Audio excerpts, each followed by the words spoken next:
जय श्री राम, जय श्री राम, जय श्री राम, जय हनुमान, जय हनुमान। ओके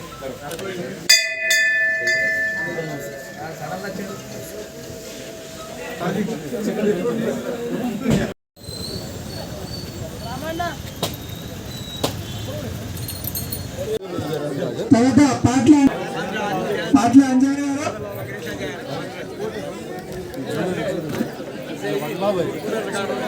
చీవన్పల్లి జంగాల తాండా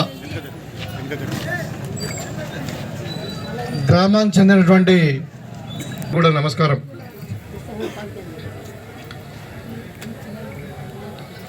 గత ఎన్నికల్లో ప్రచారంలో భాగంగా ఈ గ్రామానికి వచ్చినప్పుడు అక్కడ ఉన్నవాళ్ళు కానీ ఇక్కడ ఉన్నవాళ్ళు కానీ చాలామంది నాతో మాట్లాడడానికి కూడా సిద్ధంగా లేకుండే.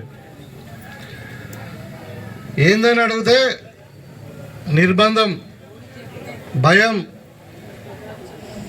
దేనికి అంటే దానికి ఏం సంబంధించిన సమాధానం లేదు. 25 రోజుల్లో మీరు మార్పు చూస్తూ ఉన్నారు. ఒక ప్రజలకు ఒక ధైర్యం వచ్చింది, ఒక ప్రజాస్వామ్యం, ఒక స్వేచ్ఛ. ఇక సరే సమస్యలు అయితే ఇప్పుడే చెప్పారు, ఇప్పుడు సాయిరెడ్డి గారు కూడా చెప్పిండు. గత 30-40 సంవత్సరాల నుండి సర్పంచ్ స్థాయి నుండి ఎంపీటీసీ, ఎంపీపీ, ఎమ్మెల్యేగా గెలిపిస్తే ఏం జరిగిందయ్యా ఈ గ్రామానికి అంటే మొన్న వచ్చినప్పుడు గడప గడప కార్యక్రమానికి వచ్చినప్పుడు గల్లీలు మొత్తం తిరిగినాం. ఎక్కడ చూసినా మట్టి రోడ్లు, ఆ ఎస్సీ కాలనీల పాపం దళిత సోదరులను చేతులెత్తి మొక్కల, వాళ్ళకు అసలు మినిమం పోవడానికి దారి కూడా లేదు, అన్ని గుడిసెలు. నేను మీకు ప్రత్యేకంగా ఇక్కడ ఎందుకు వచ్చినా అంటే మీకు కృతజ్ఞతలు తెలియజేయడానికి వచ్చిన. గెలిచిన తర్వాత మొట్టమొదటిసారిగా సిరికొండలో అడుగు పెడితే తాట్పల్లిలో అక్కడ ఆంజనేయ స్వామి కొబ్బరికాయ కొట్టి ఆ గ్రామంలో మాట్లాడి చివన్పల్లిలోకి అందరం మీరు కలిసిపోదామని వచ్చినాం. ఎందుకంటే మీరు నన్ను ఆదరించారు. 350 ఓట్లు పడ్డాయి ఈ గ్రామంలో. నాకు ఆదరించినటువంటి తీరు, నేను పోతే పిలిస్తే మాట్లాడినటువంటి ఊళ్ళో నాకు 350 ఓట్లు వచ్చిందంటే మీ నిజంగా మీరు మిమ్మల్ని ఒకసారి కలిసి మరి నేనున్నా అని చెప్పిపోవడానికే గ్రామానికి వచ్చినాం. ఎక్కడికి వెళ్ళి వచ్చినాయి? కాంగ్రెస్ పార్టీ ఇచ్చింది.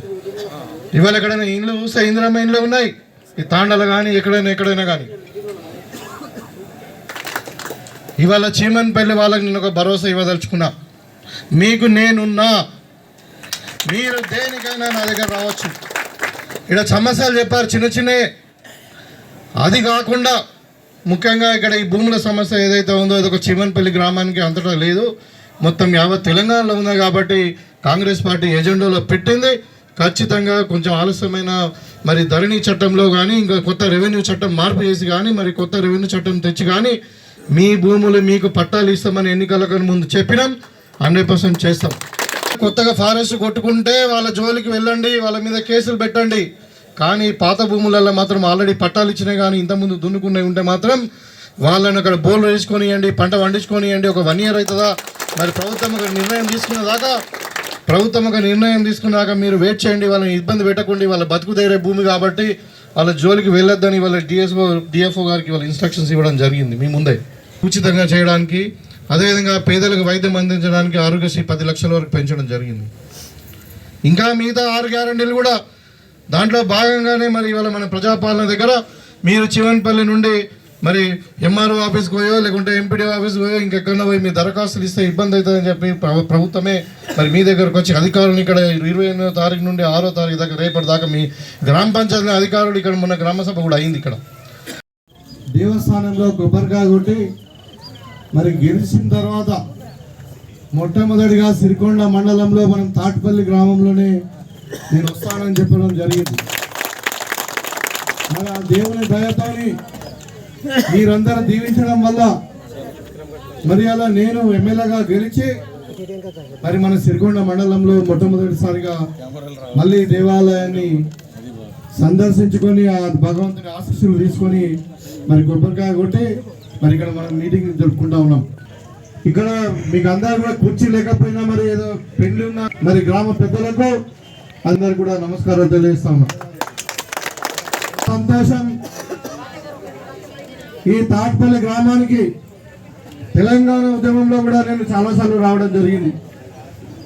ఎప్పుడైనా నాకు అండగా నిలిచిన ఈ గ్రామం అని చెప్పి ఆశీర్వదించిన ఒక మాట చెప్పినందుకు మరి ఇంత పెద్ద ఒక్క తాటిపల్లిలోనే 300 కోట్ల మెజారిటీతో నాకు ఇచ్చినంటే మీ అభిమానానికి నేను నిజంగా కృతజ్ఞుడిని.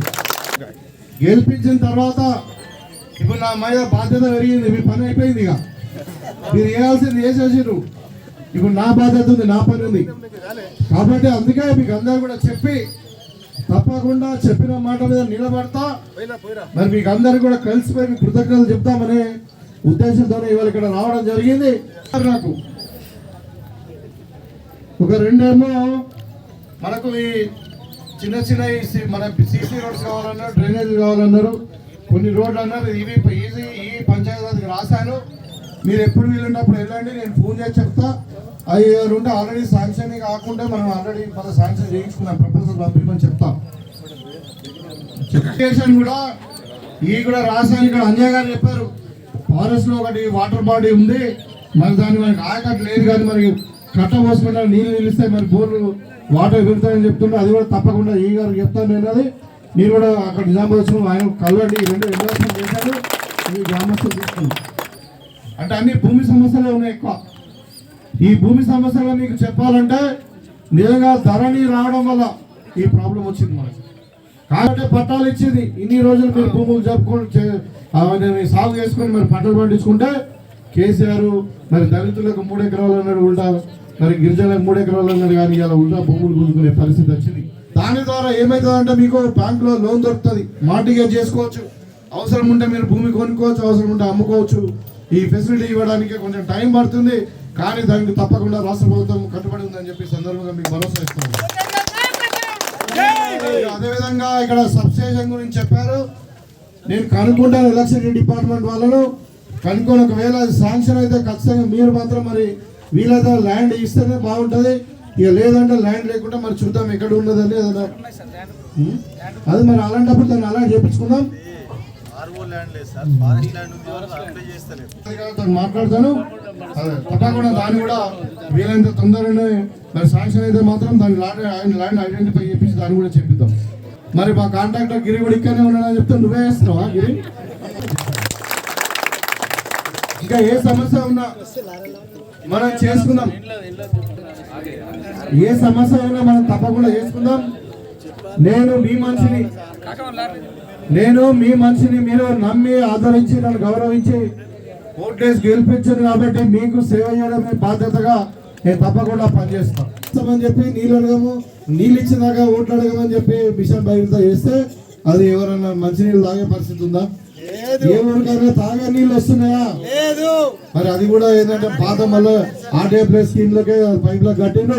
అది వాళ్ళ ఓన్లీ బోలు తోముకోవడానికో బట్టలు ఉతకడానికో లేకపోతే స్నానాలు చేసుకోవడానికి పనిపడుతుంది, తాగడానికి పనికి రావట్లేదు. మాట్లాడడానికి భయపడేంత సందర్భాలు. పోలీసు వ్యవస్థను మరి ఎంఆర్ఓలు కానీ రెవెన్యూ వ్యవస్థను వాడుకొని ఎంత ఇబ్బంది పెట్టాలో అంత పెట్టిరు. మరి వాళ్ళ సమస్య ఉందా? నేనంటే ఇది ఎవరి సొమ్ము కాదు, ప్రజాస్వామ్యం. మీరు తలుచుకున్నారు ఇలా దేశ బండ కొట్టిరు, మళ్ళీ లేస్తాడా? మళ్ళీ లేవాడు. అదే చెప్తున్నా, మరి ప్రజాస్వామ్యంలో ప్రజలే మీరే. కాబట్టి ఏమంటారంటే మీకు మళ్ళీ స్వేచ్ఛా జీవితం ఉంటుంది ఇక్కడ. మీ ఎవరు మీ జోలికి రాడు. అర్థమవుతుంది కదా?